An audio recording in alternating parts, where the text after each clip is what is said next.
Bismillahirrahmanirrahim. Nawaina ta'alluma wa ta'lim wa tadhakura wa tadhkir wa naf'a wal intifa' wal ifadah wal istifadah wal hatha ala tamassuki bi kitabillahi ta'ala wa sunnati rasulihi sallallahu alaihi wasallam wa du'a ila al-huda wa dalalata ala al-khair ibtigha' wajhillah wa mardatihi wa qurbihi wa thawabihi subhanahu wa ta'ala. Allahumma inna nas'aluka fahman nabiyyin wa hifdhal mursalin wa ilhamal malaikatil muqarrabin. اللهم اغننا بالعلم وزينا بالحلم واكرمنا بالتقوى وجملنا بالعافيه. اللهم اخرجنا من ظلمات الوهم واكرمنا بنور الفهم. سبحانك لا علم لنا الا ما علمتنا انك انت العليم الحكيم. رب اشرح لي صدري ويسر لي امري واحلل عقدة من لساني يفقهوا قولي وسدد لساني واهد قلبي بحق سيدنا محمد صلى الله عليه وسلم.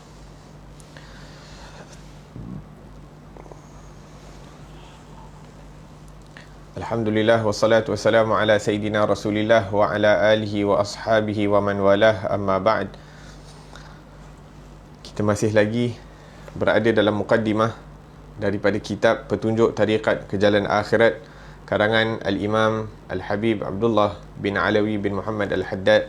Semoga Allah Subhanahu wa ta'ala manfaatkan kita dengan beliau, dengan ilmu beliau dan ilmu seluruh orang salih sehingga ke hari akhirat. Amin ya rabbal alamin.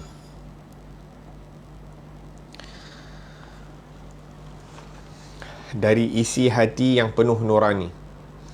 Ini adalah suatu risalah yang mudah-mudahan dengan kuasa Allah Subhanahu wa ta'ala dan keupayaan darinya akan memberi manfaat, dan suatu pesanan yang mudah-mudahan dengan kelebihan Allah dan rahmatnya menjadi wasiat. Yang mendorongku untuk menyusunnya ialah kerana tunduk kepada perintah Allah Subhanahu wa ta'ala dan perintah Rasulnya sallallahu alaihi wasallam. Juga kerana timbul keinginan untuk mencapai janjinya yang benar, yang menganjurkan supaya menunjukkan dalil-dalil menuju ke jalan kebenaran, menyeru kepada kebajikan serta menyebarkan ilmu pengetahuan. Allah Subhanahu wa ta'ala telah berfirman, wal takum minkum ummatun yad'una ilal khair wa ya'muruna bil ma'ruf wa yanhauna 'anil munkar wa ulaika humul muflihun. Hendaklah ada di antara kamu suatu umat yang menyeru kepada kebajikan, menyuruh berbuat yang baik dan mencegah kepada yang mungkar, dan mereka itulah orang-orang yang menang. Kita berada di muka surat 2 dan bermula di muka surat 2 dan sekarang berada di muka surat 3. Firman Allah Subhanahu wa ta'ala lagi, ud'u ila sabili rabbika bil hikmati wal mau'izatil hasanah. Serulah ke jalan Tuhanmu dengan penuh kebijaksanaan dan bicara nasihat yang baik. Firmannya kepada Nabi Muhammad sallallahu alaihi wa ala alihi wasallam, qul hadhihi sabili ad'u ila Allahi ala basiratin ana wa man ittaba'ani. Katakanlah wahai Muhammad, inilah jalanku, aku menyeru kamu kepada Allah atas kenyataan, aku dan siapa yang mengikutiku. Bersabda Rasulullah sallallahu alaihi wa ala alihi wasallam, liyuballighish syahidu minkumul ghaib farubba hamili fiqhin ila man huwa afqahu minhu wa rubba hamili fiqhin laysa bifaqihin. Hendaklah orang yang hadir menyampaikan kepada orang yang ghaib, iaitu tidak hadir. Betapa ramai orang yang mengetahui masih perlu kepada orang yang lebih mengerti ilmu daripadanya. Betapa ramai orang yang masih berilmu masih belum mengerti. Sabda beliau lagi sallallahu alaihi wasallam, man da'a ila huda kana lahu minal ajri mithlu ujuri man tabi'ahu la yanqusu dhalika min ujurihim syai'a wa man da'a ila dalalatin kana alaihi minal ithmi mithlu athami man tabi'ahu la yanqusu dhalika min athamihim syai'a. Barang siapa yang menyeru kepada suatu petunjuk, baginya pahala sama dengan pahala-pahala orang yang mengikutinya, tiada kurang sedikit pun dari pahala-pahala mereka itu. Dan barang siapa yang menyeru kepada kesesatan, atasnya dosa sama dengan dosa-dosa orang yang mengikutinya, tiada kurang sedikit pun dari dosa-dosa mereka itu. Sabda beliau sallallahu alaihi wasallam lagi, man dalla ala khairin kana lahu minal ajri mithlu fa'ilih. Sesiapa yang menunjuki kepada kebaikan, baginya pahala seperti orang yang melakukannya. sallallahu alaihi wasallam. Idza mata ibnu Adam inqata'a amaluhu illa min thalath, sadaqatin jariyah aw ilmin yuntafa'u bihi aw waladin salihin yad'u lahu. Apabila mati seorang anak Adam, terputuslah amalannya kecuali pada 3 macam, iaitu sedekah yang berterusan, iaitu wakaf, ilmu yang dimanfaatkan dengannya, atau anak yang saleh yang mendoakan baginya. Sabdanya sallallahu alaihi wasallam pula, ajwadukum ba'di rajulun alima ilman fanasharahu yub'atsu yaumal qiyamati ummatan wahdah. Orang yang paling pemurah sesudahku, iaitu seorang yang mengetahui sesuatu ilmu lalu disebarkannya, kelak dia akan dibangkitkan di hari kiamat sebagai suatu umat bersendirian. Beliau bersabda lagi, al-khalqu kulluhum yusalluna ala muallimin nas al-khair hatta hitanu al-ma. Semua makhluk akan mendoa bagi guru-guru yang mengajar manusia berbuat baik, sehinggakan ikan-ikan yang di laut juga. Sabdanya sallallahu alaihi wasallam lagi, al-khalqu kulluhum iyalullah wa ahabbuhum ilallahi ta'ala anfa'uhum li'iyalih. Semua makhluk adalah tanggungan Allah Subhanahu wa ta'ala, dan orang yang paling baik di sisi Allah Subhanahu wa ta'ala ialah orang yang banyak manfaatnya kepada tanggungannya. Menyeru ke jalan Allah adalah tugas yang suci. Naam. Alhamdulillah, kita berada di muka surat kedua daripada karangan ataupun daripada kitab Petunjuk Tarikat ke Jalan Akhirat yang dikarang oleh Al-Imam Abdullah bin Alawi Al-Haddad. Di dalam muqaddimah, selepas memuji kepada Allah Subhanahu wa ta'ala, berselawat ke atas Nabi sallallahu alaihi wasallam, menceritakan tentang sifat-sifat pewaris Nabi sallallahu alaihi wasallam, dan menceritakan sedikit sebanyak tentang beliau, Al-Imam Abdullah bin Alawi Al-Haddad menyebutkan apakah motif beliau mengarang kitab ini. Bahkan menunjukkan bagaimana seseorang itu memperbetulkan niat itu sebelum beramal. Iaitu sebelum Al-Imam Abdullah bin Alawi Al-Haddad mengarang kitab, beliau memperbetulkan, menghadirkan niat sebelum melakukan suatu amalan soleh. Begitu juga kita, sebelum kita melakukan apa-apa amal, hendaklah kita pastikan, kita perbetulkan niat kita agar supaya ianya sesuai dengan apa yang dikehendaki oleh Allah Subhanahu wa ta'ala. Innamal a'malu binniyat wa innama likulli imri'in ma nawa. Disebutkan dalam hadis, Imam Bukhari mendatangkan hadis ini di dalam kitab sahihnya, sesungguhnya amalan itu bergantung kepada niat, ataupun sesuatu amalan itu akan diganjarkan sesuai dengan niat. Innamal a'malu binniyat wa innama likulli imri'in ma nawa. Dan bagi setiap orang itu apa-apa yang diniatkan. Faman kanat hijratuhu ilallahi wa rasulih. Kemudian diberikan example ataupun contoh, barang siapa yang berkehendak dengan berhijrah itu akan Allah dan Rasul sallallahu alaihi wasallam, maka dia akan mendapat keridaan daripada Allah Subhanahu wa taala dan daripada Rasul sallallahu alaihi wasallam. Wa man kanat hijratuhu ila dunya yusibuhu aw imra'atin yankihuha fa hijratuhu ila ma hajara ilaih. Akan tetapi kalau dia berhijrah untuk mencari keduniaan ataupun perkara dunia yang dicari, ataupun kerana ingin menikahi daripada wanita, maka balasan daripada dia berhijrah itu atas apa yang dikehendaki. Maksudnya dia berhijrah bukan untuk mendapat keridaan Allah, bukan untuk mendapat keridaan Rasul, akan tetapi untuk mencari daripada perkara dunia dan untuk menikahi daripada wanita dan sebagainya, maka itulah yang dia dapat, akan tetapi pahala tidak dapat. Berkata seorang alim, Ibn Ruslan, dalam kitabnya Az-Zubad, fasahihin niyata qabla al-amal wa'ti biha maqrunan bil awwali. Perbaikilah amalan, perbaikilah niat kita sebelum memulakan sesuatu amalan. Perbaiki, luruskan, perbanyakkan niat kita sebelum kita melakukan amalan, dan hadirkan niat pada permulaan amal. Sebelum kita buat amal, kita pasang niat, kita perbaiki, make sure niat tu betul sesuai dengan yang dikehendaki oleh Allah Subhanahu Wa Taala. Kemudian apabila kita ingin melakukan amalan tersebut, kita hadirkan balik niat tersebut agar supaya ianya sentiasa ikhlas. Yakni kita perlu untuk memperbetulkan ikhlas ataupun niat kita ini sebelum melakukan amalan, sewaktu ingin memulakan amalan tersebut, dan di akhir amalan tersebut juga kita cek balik sama ada ianya masih lurus ataupun sudah off the track. Yakni niat itu dah tersimpang daripada apa yang dikehendaki di awalnya. Di dalam Al-Quran Allah Subhanahu Wa Taala sebutkan ataupun berfirman, wa ma umiru illa liya'budullaha mukhlishina lahuddin.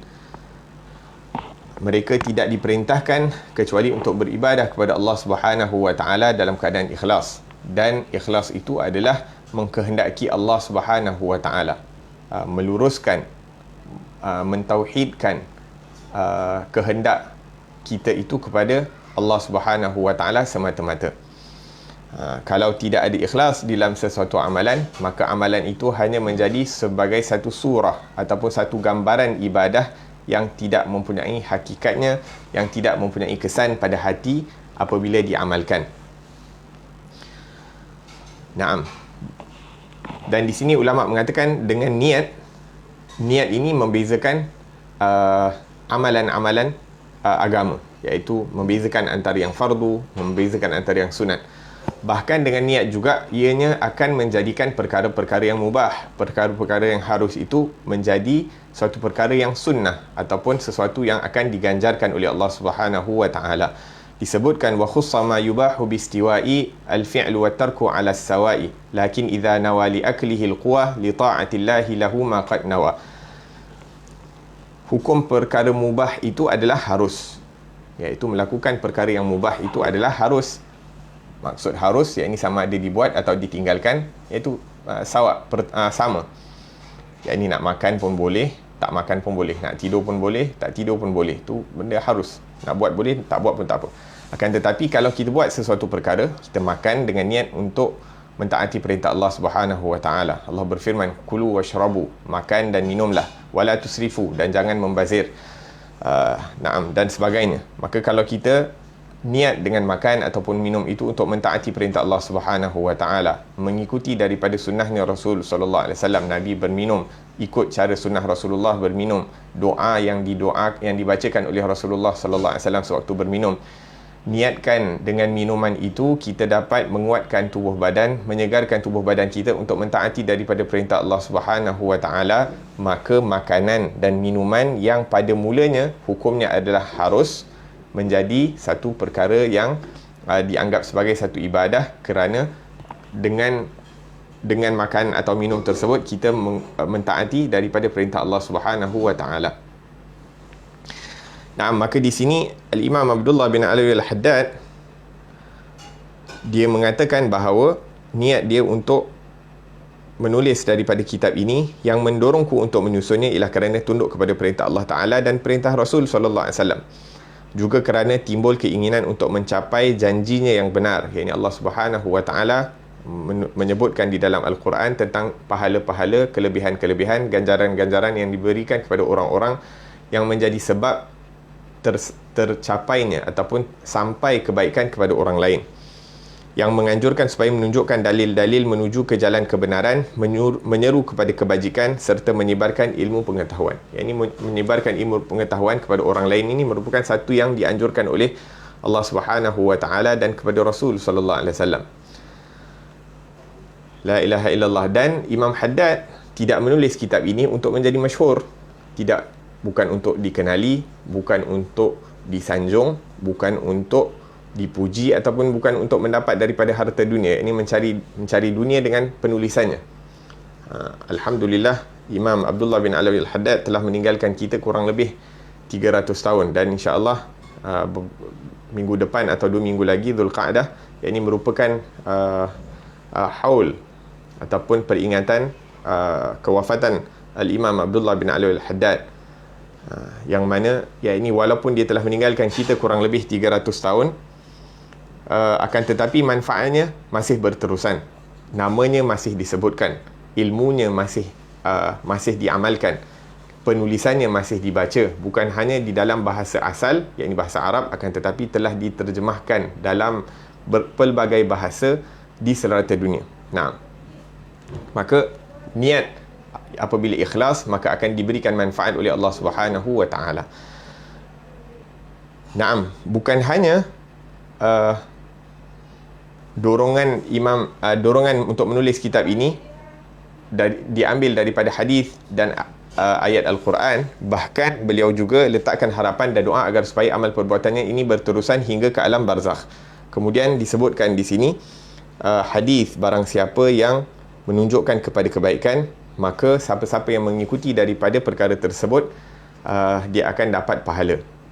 Nah, kemudian disebutkan tentang apabila mati seorang anak Adam, terputuslah amalannya kecuali pada 3 macam, iaitu sedekah yang berterusan, ilmu yang dimanfaatkan, atau anak yang saleh mendoakan baginya. Nah, dan sebagian ulama mengatakan bahawa kalau kita ada anak saleh, kemudian kita ajarkan ilmu agama yang mana kemudiannya disebarkan, maka itu merangkumi ketiga-tiganya. Dianggap ilmu tu akan dianggap sebagai sedekah juga, dan ilmu yang disedekahkan itu ataupun yang dimanfaatkan itu diambil manfaat, dan juga anak yang saleh ataupun yang berilmu agama itu akan mendoakan kepada ibu dan ayahnya. La ilaha illallah. Maka menyampaikan ilmu agama ini merupakan satu perniagaan yang tidak merugikan, ataupun menyampaikan ataupun menjadi hamba Allah Subhanahu wa taala yang sentiasa mengharapkan ganjaran daripada Allah, maka kita tidak akan dihampakan, kerana Allah Subhanahu wa taala sentiasa pemurah dalam memberikan pemberiannya. Dan alhamdulillah, majlis kita pada hari ini merupakan sebahagian daripada pahala yang akan sampai pada Al-Imam Abdullah bin Alawi Al-Haddad. Bahkan bukan hanya kita yang membaca, bahkan serata dunia majlis bacaan kitabnya ini, ada juga yang baca nasihat agama wasiat iman, ada yang membacakan ratib Al-Haddad, ada yang membacakan Wirdul Latif, ada yang membacakan Hizbun Nasr. Banyak daripada karangan-karangan Al-Imam Abdullah bin Alawi Al-Haddad yang mana kalau apabila diamalkan, maka pahalanya akan sampai kepada Al-Imam Abdullah bin Alawi Al-Haddad. Maka beruntunglah orang-orang yang digunakan oleh Allah Subhanahu wa taala, disibukkan dirinya, disibukkan akal fikirannya, disibukkan, digunakan tenaganya, digunakan apa-apa yang diberikan oleh Allah Subhanahu wa taala ini untuk digunakan kepada agama, untuk berkhidmat kepada agama Allah Subhanahu wa taala, kerana ianya merupakan satu kemuliaan yang Allah berikan kepada orang-orang tersebut. Dan sebutkan tentang perkara ikhlas, maka perkara ikhlas ni merupakan satu perkara yang diambil berat oleh orang-orang saleh. Orang-orang saleh mereka sangat mengambil berat tentang ikhlas, sehingga kan sebelum mereka melakukan apa-apa perkara, mereka akan beristikharah, mereka akan minta kebaikan daripada Allah Subhanahu wa taala, mereka akan bermusyawarat dengan orang-orang saleh agar supaya mendapat tunjuk ajar, dan akan diberikan petunjuk oleh Allah Subhanahu wa taala. La ilaha illallah. Kemudian Al-Imam Abdullah bin Alawi Al-Haddad meneruskan dengan mengatakan, tiada seorang pun yang dapat memberikan manfaat kepada makhluk Allah seperti orang yang menyeru kepada pintu Allah, dengan mengenalkan mereka apa yang wajib atasnya dari ilmu mengesakan Allah, iaitu tauhid, kemudian mentaati Allah Subhanahu wa taala, kemudian mengingatkan mereka tentang tanda-tanda kebesarannya dan keagungannya, menggembirakan mereka dengan rahmatnya dan mengancam mereka dengan kemurkaannya, yang kerap berlaku pada orang-orang yang membelakangi Allah dari kaum kafir dan fasik, dan yang mendorongku untuk mengikut perintah yang berat ini, lalu menguatkan keinginanku untuk berusaha pada pencapaian janji yang mulia ini, yang masing-masing tersebut di dalam firman-firman Allah Subhanahu wa taala dan sabda-sabda Rasulullah sallallahu alaihi wasallam yang telah saya sebutkan di atas, dan apa yang dimaksudkan maknanya dari yang tidak saya sebutkan di sini, iaitu permintaan daripada sesetengah para sadah, iaitu kaum golongan sayyid yang benar dalam keinginannya yang menuju ke jalan kebahagiaan. Mereka sekalian telah meminta daripadaku untuk menulis semacam pesanan, lalu saya menurut permintaan mereka itu, tiada lain melainkan kerana menginginkan apa yang telah saya sebutkan terdahulu, dari ini sebagai menurut perintah dan memperoleh ganjaran pahala yang berlimpah. Mudah-mudahan saya dibantu Allah Subhanahu wa taala dalam menjalankan tugas yang suci ini, dan mudah-mudahan mudah-mudahan sentiasa berada di samping keperluanku sesuai dengan apa yang diberitakan oleh Rasulullah sallallahu alaihi wasallam dalam sabdaannya yang berikut, man kana fi hajati akhihi kana Allahu fi hajatihi wallahu fi auni al-'abdi ma kana al-'abdu fi auni akhihi. Barang siapa berada pada keperluan saudaranya, nescaya Allah Subhanahu wa taala sentiasa berada pada keperluannya, dan Allah Subhanahu wa taala sentiasa membantu seorang hamba selama hamba itu membantu saudaranya. Aku memohon kepada Allah Subhanahu wa taala dengan beristighfar banyak-banyak kepadanya, dan tiada sedikit pun aku meniatkan pada menyusun risalah yang ringkas ini kecuali atas niat-niat agama yang baik. Betapa tidak, kerana aku mengetahui benar-benar apa yang tersembunyi di dalam diriku daripada nafsu syahwat yang tiada ternampak, keinginan diri dan kemahuan duniawi, sesuai dengan bunyi firman Allah Subhanahu wa taala, wa ma ubarri'u nafsi innan nafsa la'ammaratun bisu'i illa ma rahima rabbi inna rabbi ghafurur rahim. Tiadalah aku dapat membersihkan jiwaku, kerana sesungguhnya jiwa itu selalu mengajak kepada kejahatan, kecuali sesiapa yang dilimpahkan rahmat oleh Tuhanku. Sesungguhnya Tuhanku itu Maha Pengampun, Maha Pembelas. Jiwa itu adalah musuh yang utama. Jiwa itu memanglah musuh, sedangkan musuh tidak boleh dipercayai. Bahkan dia adalah musuh yang paling utama sekali, sebagaimana sabda Rasulullah sallallahu alaihi wasallam, a'da aduwika nafsuka allati baina jambaik. Sejahat-jahat musuhmu ialah jiwamu yang berada di balik kedua lambunganmu. Syabas penyair ini ketika dia merangkaikan kata-katanya, tawaqqa nafsaka la ta'man ghawailaha fan nafsu akhbathu min 70 syaitana. Jagalah jiwamu baik-baik, jangan tertipu oleh perdayaannya. Ingatlah bahawa jiwa itu sama dengan 70 syaitan jahatnya. Ya Allah, ya Tuhanku, tunjukilah aku jalan kebenaranmu dan lindungilah aku dari kejahatan diriku. Ya Allah, ya Tuhanku, sesungguhnya aku berlindung kepadamu. Jangan sampai aku memperkongsikan apa-apa denganmu sedang aku mengetahui, dan aku memohon keampunan terhadap apa-apa yang aku tiada mengetahui. Nah, Al-Imam Abdullah bin Ali Al-Haddad mengatakan bahawa menyeru ke jalan Allah adalah tugas yang suci. Nah, Al-Imam mengatakan bahawa semua makhluk adalah tanggungan Allah, dan orang yang paling baik di sisi Allah adalah orang yang banyak manfaatnya kepada tanggungan Allah Subhanahu wa taala. Iaitu orang yang paling dicintai oleh Allah Subhanahu wa taala adalah orang yang banyak mendatangkan manfaat kepada makhluk Allah Subhanahu wa taala. Manfaat datang dalam pelbagai bentuk, baik daripada wang ringgit, baik daripada pertolongan tenaga, baik daripada pertolongan iaitu kemahiran yang Allah Subhanahu wa taala berikan kepada seseorang. Digunakan kemahiran dia untuk membantu orang lain, digunakan waktu dia untuk membantu orang lain, digunakan tenaga dia untuk membantu orang lain, dia menggunakan wang ringgit dia untuk membantu orang lain, dan dia juga menggunakan ilmu dia untuk membantu orang lain. Dan Imam Haddad mengatakan bahawa yang paling mendatangkan manfaat kepada makhluk Allah Subhanahu wa taala, kepada manusia ini, adalah yang menyeru manusia kepada Allah Subhanahu wa taala. Dalam hadis disebutkan bahawa Sayyidina Rasulullah sallallahu alaihi wasallam mengatakan kepada Sayyidina Ali bin Abi Talib, li an yahdiyallahu bika rajulan wahidan khairun laka min humrin na'am. Wahai Ali, kalau kamu menjadi asbab hidayah kepada kepada seseorang, itu adalah lebih baik buat kamu daripada unta-unta betina, unta-unta merah. Iaitu satu Allahumma salli ala Muhammad, harta ataupun merupakan perkara yang mewah orang Arab, iaitu harta yang mewah. Contohnya kalau zaman sekarang ni, unta merah tu macam orang bawa Mercedes lah, lebih kurang macam tu. ataupun yang sewaktu dengannya. Walhasil yakni mendatangkan manfaat, yakni mengajak manusia itu ke jalan Allah, mendekatkan diri seseorang kepada Allah Subhanahu wa taala itu merupakan satu tugas yang mulia. Disebutkan dalam riwayat juga bahawa barang siapa yang mendekatkan orang yang telah jauh daripada Allah ataupun yang telah kehilangan, yang ini seperti orang yang menjumpakan anak kepada mak.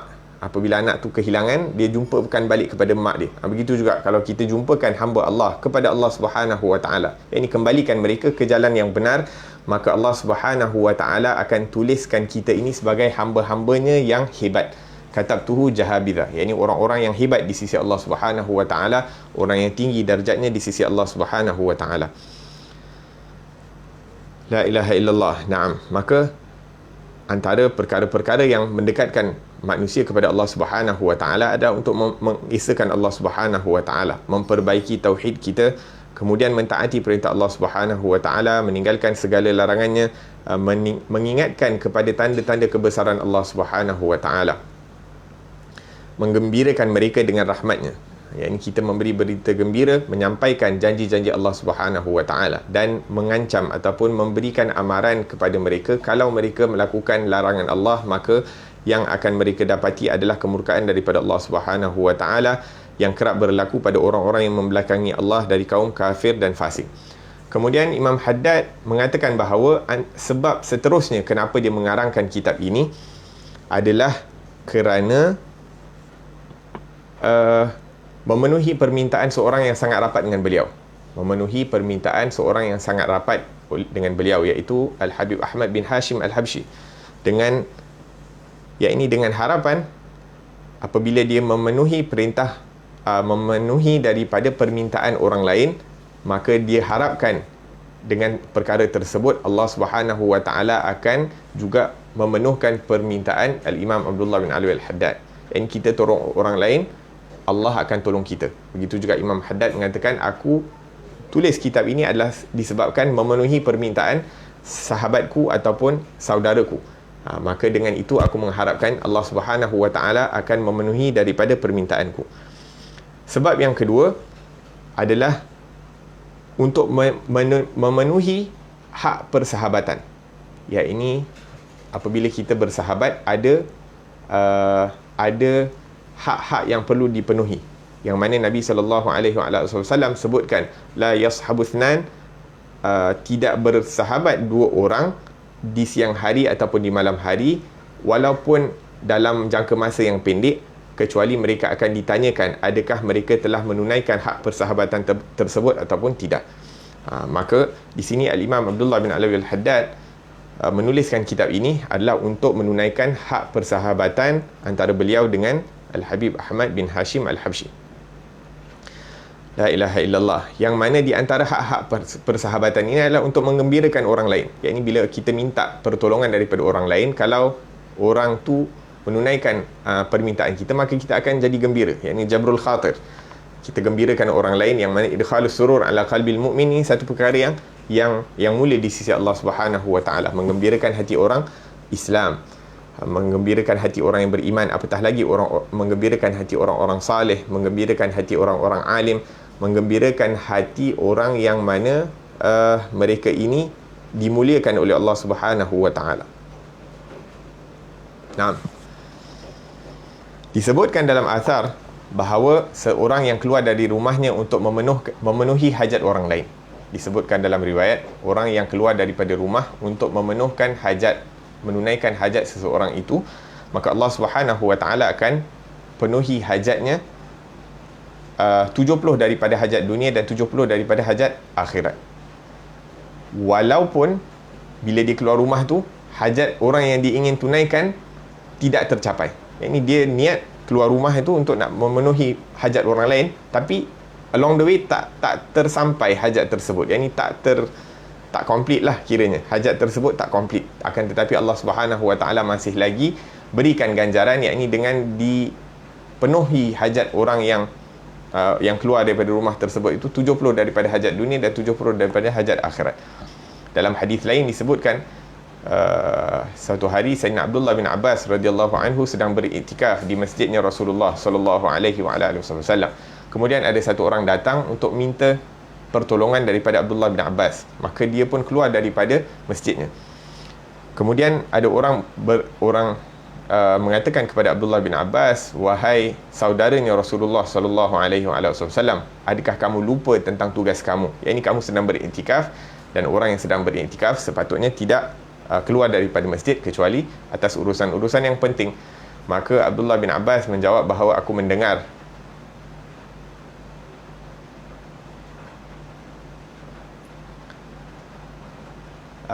Rasulullah sallallahu alaihi wasallam mengatakan bahawa menunaikan hajat seorang beriman itu adalah lebih baik daripada beriktikaf di masjidnya Rasulullah sallallahu alaihi wasallam selama 10 tahun. Dan disebutkan dalam riwayat lain bahawa beriktikaf satu hari di masjid, Allah Subhanahu wa taala akan jauhkan seseorang itu 7 parit daripada neraka. Yakni dijauhkan dia dengan neraka itu 7 parit, yang mana satu parit itu jaraknya sebesar dunia, langit dan bumi. Walhasil nak tunjukkan betapa besarnya pahala kita menyempurnakan hajat orang lain, terutamanya orang-orang Islam. Semoga Allah Subhanahu wa taala jadikan kita asbab agar supaya hajat-hajat orang yang berada di sekeliling kita ini dipenuhi, dan kita niatkan melakukan perkara tersebut kerana Allah Subhanahu wa taala dan kerana untuk menggembirakan hati Rasulullah sallallahu alaihi wasallam.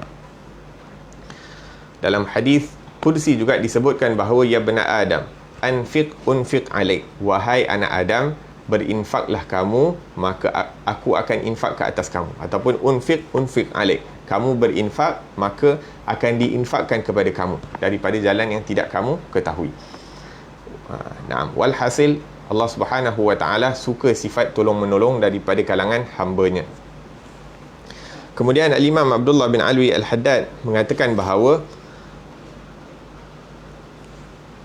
aku memohon kepada Allah dan beristighfar banyak-banyak kepadanya, dan tidak sedikit pun aku meniatkan pada menyusun risalah yang ringkas ini kecuali atas niat-niat agama yang baik. Betapa tidak, kerana aku mengetahui benar-benar apa yang tersembunyi di dalam diriku daripada nafsu syahwat yang tidak ternampak, keinginan diri dan kemahuan duniawi, sesuai dengan bunyi firman Allah Subhanahu wa taala, wa ma ubarri'u nafsi. Naam, Imam Haddad memberitahu bahawa dirinya tidak merasa aman daripada tipu daya syaitan, daripada tipu daya hawa nafsunya sendiri. Maka di sini menunjukkan bahawa sehebat mana pun kita, sebanyak mana pun amal ibadat kita, sebanyak mana ilmu agama kita, maka jangan sekali-kali kita rasa terselamat daripada tipu muslihat syaitan, kerana syaitan itu akan sentiasa mengganggu kita agar supaya kita tidak melakukan amal ibadah. Dan kalau kita melakukan amal ibadah, dia akan cuba untuk mengganggunya agar supaya amal ibadah kita itu penuh dengan kekurangan hingga ianya tidak diterima oleh Allah Subhanahu wa taala, waliyadzubillah. Naam. Dan syaitan punya gangguan bukan hanya untuk mengajak manusia membuat maksiat secara zahir. Bukan hanya untuk mengganggu manusia untuk melakukan maksiat secara zahir. Tipu muslihatnya bukan hanya untuk mengajar orang berdusta, minum arak, mengambil dadah, berzina, mencuri, melakukan homoseksual dan sebagainya, tapi merangkumi daripada ujub, kibar, bangga diri dan sebagainya dalam amal soleh. Maka kalau seseorang itu merasa dirinya lebih baik daripada orang lain kerana amal solehnya, kerana pakaiannya dan sebagainya, ataupun apa-apa yang diberikan oleh Allah, kerana ilmunya dan sebagainya, maka orang itu telah terpedaya oleh syaitan. Naam. Iblis ni dia punya experience, dia punya pengalaman tu daripada zaman Nabi Adam alaihissalam. Berapa lama dia punya experience dalam tipu daya, tipu hilah manusia. Jadi jangan sekali-kali kita rasa kita ni hebat. Hidup baru 30 tahun, 40 tahun, 50 tahun, 60 tahun. Yang ni iblis, dia telah menyesatkan anak Adam. La aqudannahum siratakal mustaqim, aku akan halang mereka daripada berada di jalan yang lurus, kata iblis. Laknatullah, kata iblis. Naam. La ilaha illallah. Dan orang yang banyak ibadah ni terkadang tergelincir daripada jalan yang lurus kerana mereka berbangga dengan amal ibadah yang mereka lakukan. Dan kalau kita tengok, iblis sendiri merupakan seorang yang ahli ibadah. Dikatakan tak ada tempat di atas muka bumi ini ataupun di langit kecuali dia telah bersujud kepada Allah Subhanahu wa taala. Daripada segi ilmunya pun dia merupakan orang yang paling berilmu, akan tetapi tergelincir daripada pandangan rahmat Allah Subhanahu wa taala wal iyad billahi tabaraka wa taala. Fazayyana lahum syaitanu a'malahum fasaddahum 'anis sabil. Syaitan menghiasi amal perbuatan mereka, iaitu menipunya sehingga merasakan bahawa amalannya itu hebat dan merasakan bahawa ianya pasti akan diterima oleh Allah Subhanahu wa taala, maka dia telah tersesat daripada jalan Allah Subhanahu wa taala.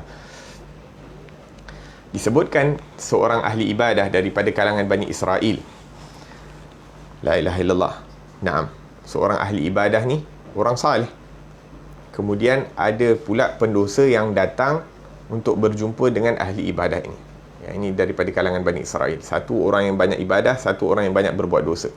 Jadi apabila orang yang pendosa ini nak bertaubat, nak insaf, yang mana merupakan salah satu syarat apabila kita ingin bertaubah adalah untuk memilih kawan-kawan yang dapat membantu kita dalam mendekatkan kita kepada Allah Subhanahu wa taala. Ini duduk bersahabat dengan orang-orang saleh.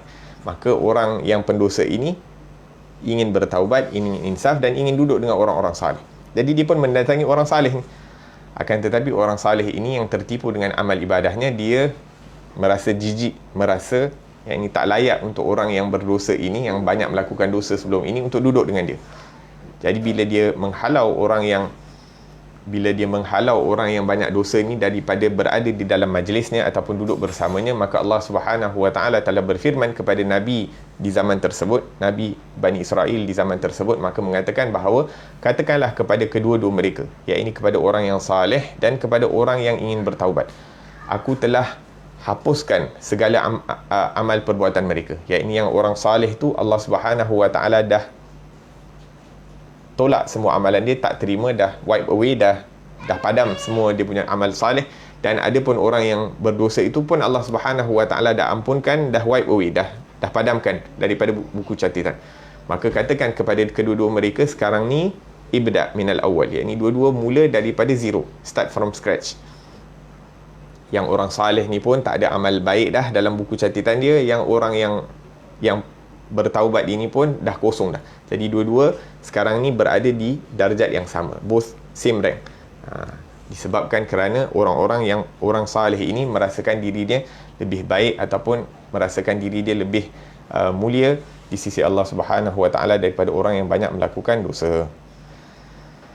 La ilaha illallah. Nampak sahaja baik, akan tetapi amal ibadah dia tak mendatangkan apa-apa manfaat buat diri dia.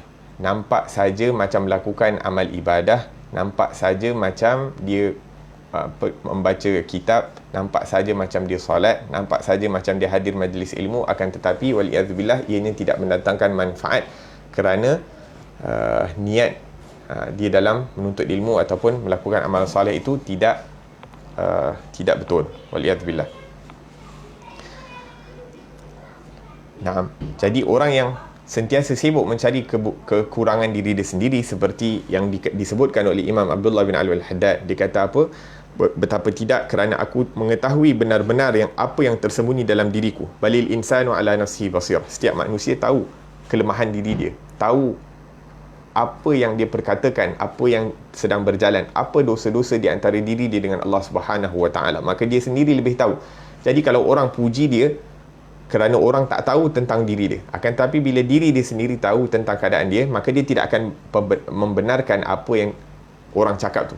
Dia cakap khalas, ini tu merupakan sangkaan baik orang kepada diri dia dan merupakan satu nikmat daripada Allah Subhanahu wa taala, yang mana Allah Subhanahu wa taala tutupkan, tabirkan daripada mata orang lain akan keburukan diri dia sendiri. Jadi kalau orang puji, dia hadapkan pujian tersebut kepada Allah Subhanahu wa taala. Nah, alhamdulillahirabbil alamin. Segala puji bagi Allah Subhanahu wa taala. Yashhad at-taqsir wa ya'tarif dha'fahu. Yakni Imam Haddad merasakan kelemahan beliau dan mengakui akan kelemahannya. Dan merendahkan diri ini bukan bermakna disebabkan kita melakukan maksiat. Yakni orang yang merendahkan diri terkadang sebab dia rasa, oh, aku ni banyak dosa dan sebagainya, dan memang sebagai manusia memang kita perlu rasakan kita ni banyak dosa kepada Allah Subhanahu Wa Taala. Akan tetapi nak dikatakan bahawa terkadang bersifat tawaduk ini bukan hanya kerana dosa, tapi kerana melakukan amal salih pun kita patut rasa rendah diri. Kenapa? Sebab kita tak tahu sama ada adakah amal perbuatan kita itu diterima oleh Allah Subhanahu Wa Taala ataupun tidak. Betul kita kena merasa gembira diberikan taufik untuk melakukan amal salih, tapi pada waktu yang sama kita merasa takut sama ada amal perbuatan kita itu diterima oleh Allah Subhanahu Wa Taala ataupun tidak. Dan ini perlu kita apply, kita perlu lakukan pada setiap amal ibadah yang kita lakukan kepada Allah Subhanahu Wa Taala. Naam. Dan kemudian Imam Haddad mengatakan bahawa musuh adalah jiwa kita adalah musuh utama, yang mana nafsu itu adalah lebih teruk daripada 70 syaitan. Kemudian Imam Haddad meneruskan dengan mengatakan bahawa risalah ini terbagi kepada beberapa fasal. Aku telah membahagikan tulisanku dalam risalah ini kepada beberapa fasal dengan mengatakan pada tiap-tiap fasal nanti ungkapan ini, hendaklah kamu membuat begini dan begitu. Bermaksud hendak menunjukkan kata-kata itu terlebih dahulu kepada diriku, kemudian kepada saudara-saudaraku yang menjadi sebab pada menyusun buku ini khususnya, dan kepada sekalian orang yang menatap buku ini dari kaum muslimin umumnya.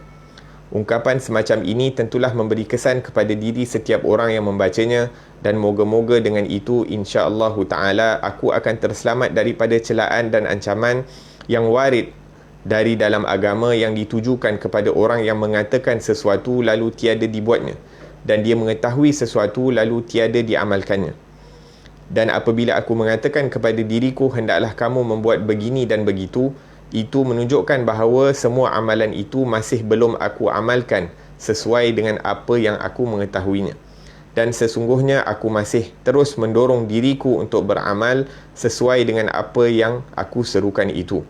Dengan itu akan hilanglah kekeliruan atas kaum mukminin yang sentiasa melupakan dirinya, sebagaimana yang disifatkan oleh Allah Subhanahu Wa Taala terhadap orang yang tiada berakal dalam firman-Nya, atamuruna an-nasa bil birri wa tansawna anfusakum wa antum tatluna al-kitab afala ta'qilun. Apakah kamu menyuruh manusia untuk melakukan kebajikan lalu kamu melupakan diri kamu sedang kamu membaca kitab ini iaitu Al-Quran? Tidakkah kamu berakal? Dan juga dari ancaman yang warid tentang orang yang mengatakan sesuatu tetapi dia tiada mengamalkannya. Dia menyuruh berbuat sesuatu tetapi dia sendiri tidak buat, sesuai dengan sabda-sabda Rasulullah sallallahu alaihi wasallam yang berikut, yu'maru bil alimi ila nar fatandaliqu aqtabuhu fayaduru biha bin nari kama yaduru al himaru bir raha fayajtami'u alaihi ahlun nar fayaquluna ma balul ab'ad qad adhana ala ma bina fayaqul innal ab'ad kana ya'muru bil khairi wa la ya'tih wa yanha 'anil syarri wa ya'tih. Akan diperintahkan orang alim itu diseret ke neraka, lalu terburailah isi perutnya ketika diseretnya mengelilingi perut neraka itu, sebagaimana seekor keldai mengiringi batu giling.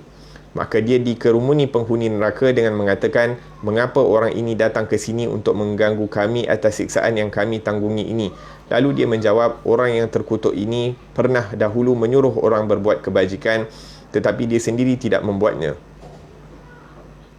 dan mencegah orang berbuat kejahatan tetapi dia sendiri membuatnya. Al-alimu alladhi ya'lamu wa la ya'mal mithlul fatilah tudhi'u lin-nasi wa tahriqu nafsaha. Orang alim yang berilmu tetapi tiada beramal umpama sumbu pelita yang menerangi orang ramai dengan membakar diri sendiri. Sabda Rasulullah sallallahu alaihi wasallam lagi, marartu lailata usriya bi rijalin taqridu shifahahum bi maqarid min nar faqultu man antum qalu kunna na'muru bil khair wa la na'tih wa nanha 'anil syarri wa na'tih. Pada malam aku diisrakan, aku berlalu di sisi kaum lelaki yang digunting bibir-bibir mereka dengan guntingan api neraka. Maka aku bertanya, siapa kamu ini? Jawab mereka, kami dahulu menyuruh orang berbuat kebaikan namun kami tidak membuatnya. dan mencegah orang dari kejahatan, namun kami melakukannya. Dan ancaman ini hanya akan direalisasikan pada hak siapa yang menyeru kepada Allah Subhanahu wa taala atas niat kepentingan dunia, diajaknya orang lain melakukan kebaikan sedang dia tetap meninggalkannya, dan dia melarang orang dari berbuat kejahatan padahal dia sendiri membuatnya secara riak dan kerana mencari nama. Jangan berhenti mencela diri. Adapun orang yang mengajak orang ke pintu Allah dan pada masa itu dia terus mencela dirinya dan menahannya dari berbuat kesalahan serta mendorong diri sendiri untuk tidak melengah-lengahkan amalannya, maka diharapkan dia akan terselamat. Walau bagaimanapun, orang yang berilmu yang tidak mengamalkan dengan ilmunya itu adalah lebih baik keadaannya, lebih terpimpin jalannya dan lebih terpuji akibatnya daripada orang yang tidak beramal dan tidak mengetahui. Naam. Imam Haddad mengajar kita bagaimana kita perlu berniat, apa yang perlu kita lakukan agar supaya dakwah kita ini berkesan.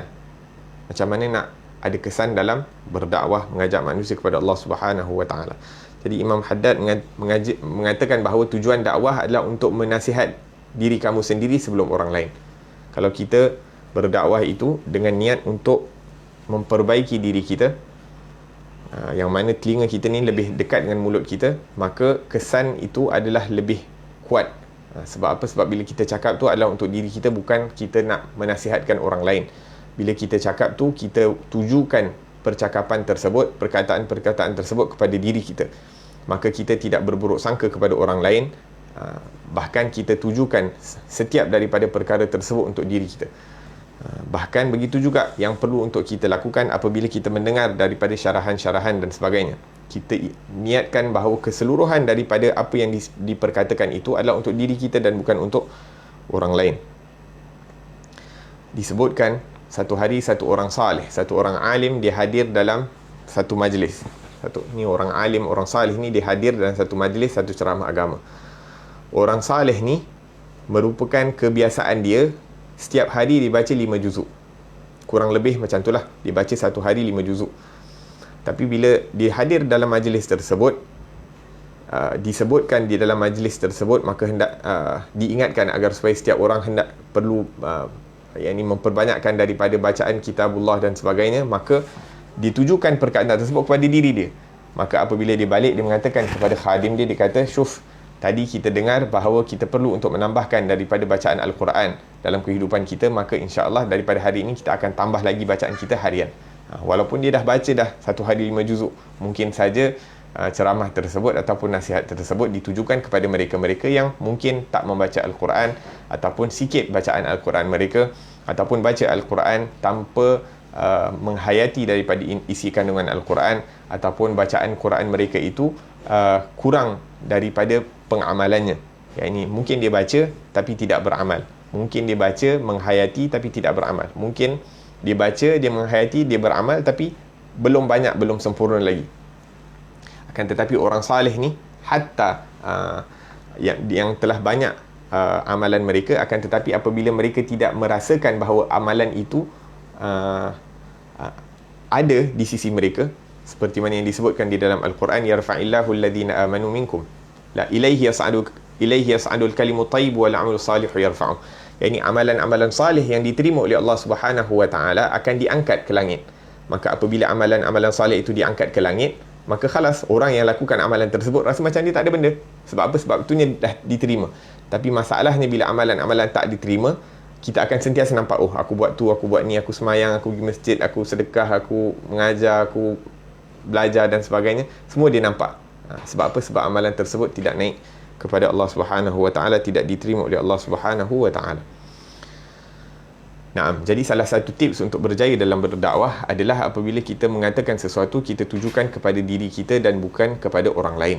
Kita tujukan ianya kepada diri kita, seperti mana yang ditulis oleh Imam Haddad di sini. Dikata, hendaklah kamu membuat begini dan begitu, bermaksud hendak menunjukkan kata-kata itu terlebih dahulu kepada diriku, kemudian kepada saudara-saudaraku yang menjadi sebab pada menyusun buku ini khususnya, dan kepada sekalian orang yang menatap buku ini dari kaum muslimin umumnya. Naam. Dan kemudian Imam Haddad juga mengatakan bahawa semoga Allah Subhanahu Wa Taala menyelamatkan saya dan kamu. Yang ini bila memberi larangan terhadap sesuatu perkara, sesuatu larangan Allah Subhanahu Wa Taala, maka Imam Haddad mengatakan semoga Allah Subhanahu Wa Taala melindungi saya dan kamu.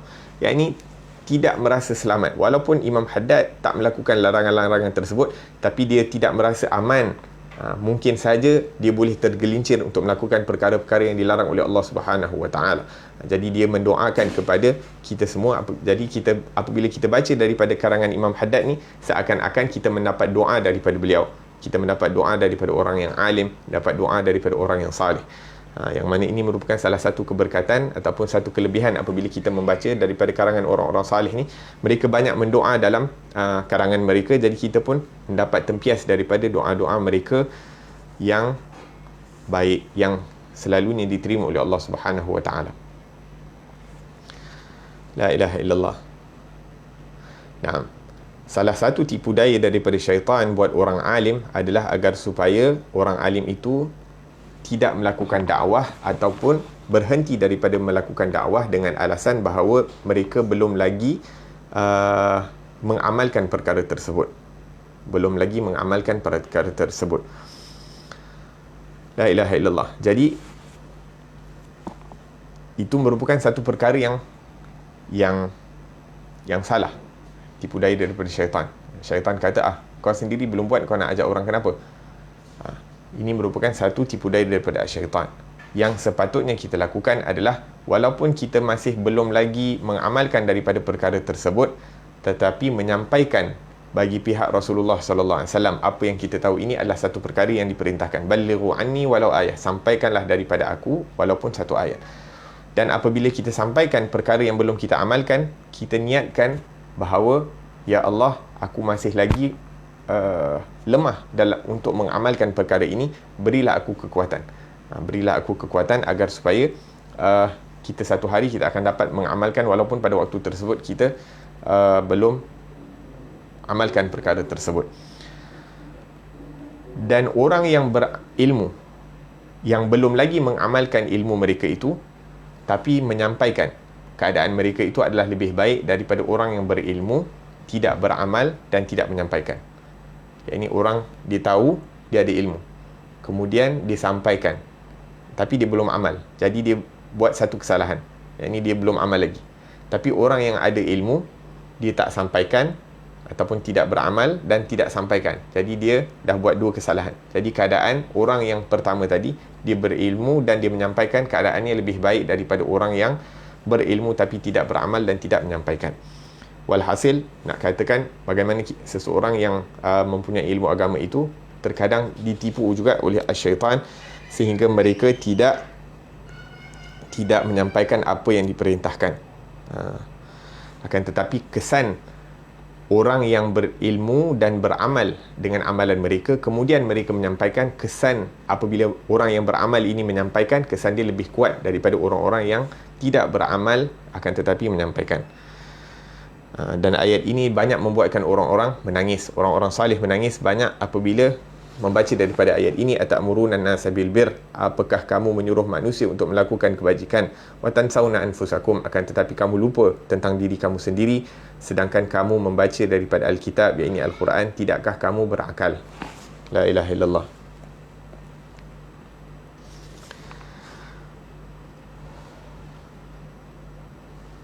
Naam.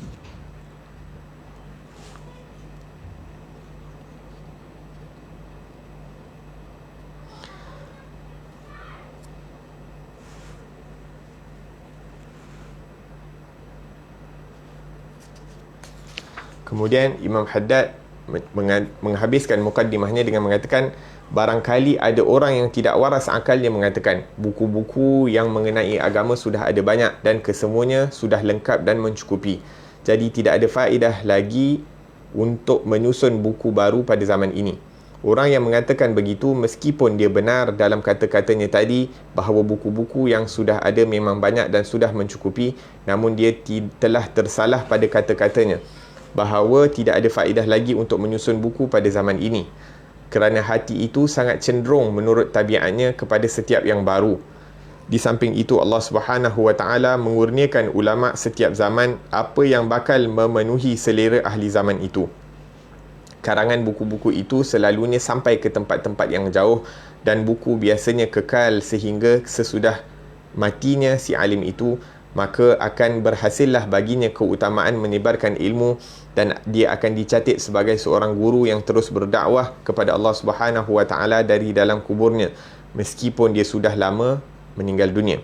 Sesuai sebagaimana sabdaan Rasulullah sallallahu alaihi wasallam, man an'asha lisanahu haqqan ya'malu bihi man ba'dahu ujriya alaihi ajruhu ila yaumil qiyamah. Barang siapa yang menghidupkan lisannya dalam kebenaran yang dibuatnya oleh orang yang datang sesudahnya, nescaya Allah Subhanahu wa taala akan menghitung pahala buatnya sehingga datang hari kiamat.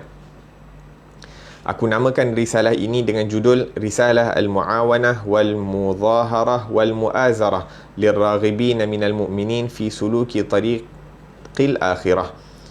Nah, aku mohon kepada Allah Subhanahu wa taala. Kemudian penterjemah mengatakan, aku simpulkan judulnya dalam bahasa kita dengan petunjuk tarikat ke jalan akhirat.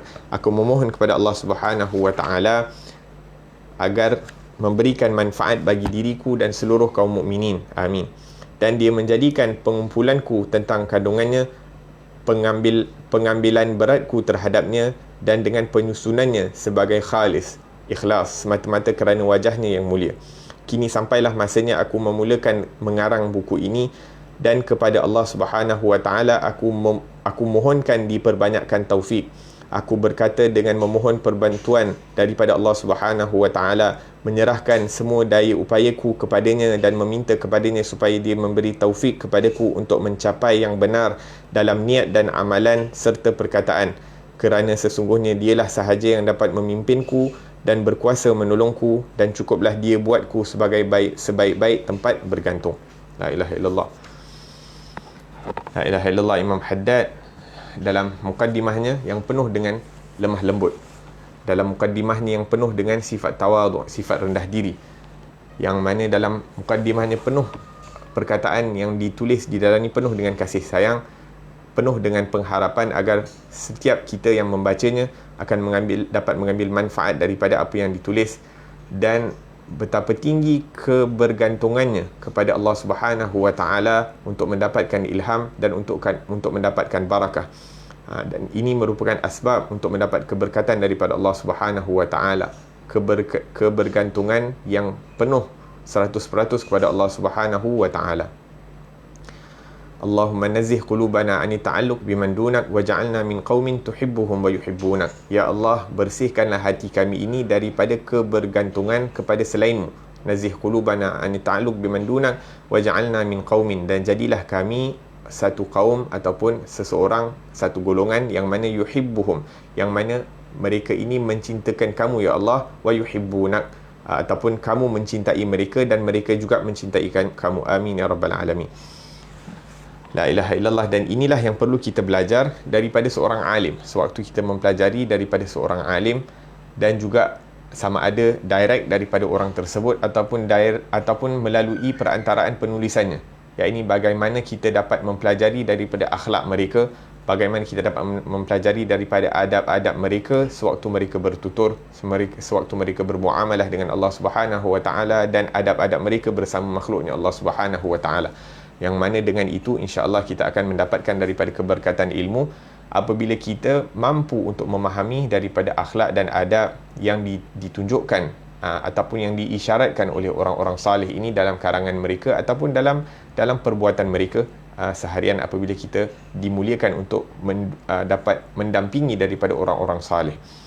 Semoga Allah Subhanahu wa taala membimbing kita agar supaya kita dapat keberkatan daripada seluruh orang-orang salih, mendapat beradab dengan adabnya orang salih, dapat berakhlak dengan akhlaknya orang-orang salih, dan juga ketua bagi orang-orang salih iaitu Rasulullah sallallahu alaihi wasallam, beradab dengan adabnya Rasulullah, berakhlak dengan akhlaknya Rasulullah sallallahu alaihi wasallam.